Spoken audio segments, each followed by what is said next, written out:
Hi friends, இன்றைக்கி சரோஜா சமையலில் வீட்டிலையே ஈஸியாக நல்ல சில்கியான ஹோம்மேட் சாக்லேட் எப்படி பண்ணுறதுன்னு பார்க்கலாம். இதை நம்ம ஸ்பூன் வச்சே எடுத்து சாப்பிட்றலாம். அதுக்கு ஒரு கைப்பிடி அளவு பாதாம் பருப்பு, ஒரு கைப்பிடி அளவு முந்திரி பருப்பு, 3 டேபிள் ஸ்பூன் நாட்டு சர்க்கரை சேர்த்துருக்கேன். நம்ம நாட்டு சர்க்கரைக்கு பதிலாக பனங்கற்கண்டு சீனியும் சேர்த்துக்கலாம். இப்போது அதை நல்லா மிக்சியில் அரைச்சி எடுத்தாச்சு. அது கூட ஒரு 1/4 கப் ஒரு 4 டேபிள் ஸ்பூன் கொக்கோ பவுடரை நல்லா ஃபில்ட்ரு பண்ணி சேர்த்துக்கலாம். 4 டேபிள் ஸ்பூன் உருக்குன பட்டர் சேர்த்துருக்கேன். இப்போது நல்ல பட்டரை மாவு கூட நல்லா மிக்ஸ் பண்ணி விட்டுறணும். இப்போது நான் எனக்கு சாக்லேட் சில்கியாக வேணுங்கிறதுக்காக இது கூட மில்க்கு சேர்த்துருக்கேன். பால் சேர்க்காமல் ஃபுல்லாகவே பட்டர் மட்டும் சேர்த்து நம்ம சாக்லேட் டெக்ஸ்சருக்கு எடுத்துகிட்டு வந்துடலாம்.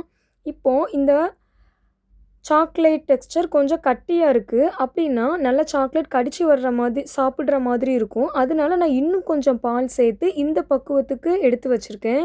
இப்போ பாருங்கள், இது நல்லா கொஞ்சம் லூஸாக இருக்குது, ரொம்ப கட்டியாக இல்லை.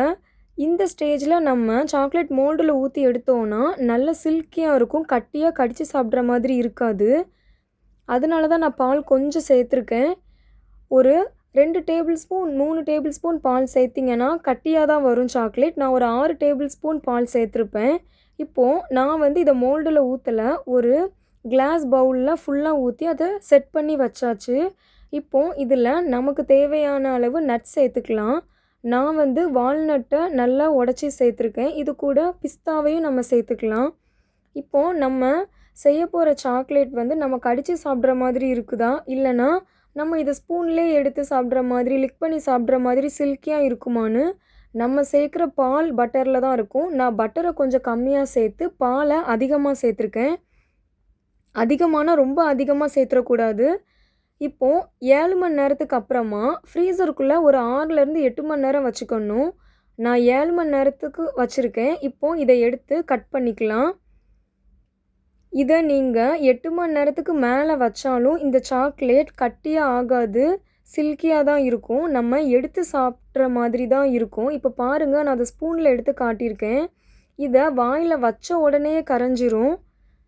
கடித்து நம்ம சாப்பிட்ற மாதிரி இந்த சாக்லேட் வராது. இதை நான் சில்கியாக மேக் பண்ணியிருக்கேன். ரொம்ப மணமாக, ரொம்ப டேஸ்ட்டு சூப்பராக இருக்குது. இப்போ பாருங்கள், இதை அப்படி நம்ம ஸ்பூன் வச்சு ஃபோர்க் வச்சு எடுத்தே சாப்பிட்டுக்கலாம். ஈஸியாக பண்ணி முடிச்சிடலாம்.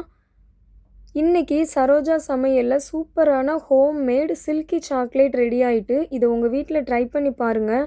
சரோஜா சமையலுக்கு சப்ஸ்கிரைப் பண்ணுங்கள். பக்கத்தில் இருக்கிற பெல் பட்டனுக்கு ப்ரெஸ் பண்ணி ஆல் கொடுங்க. தேங்க்யூ.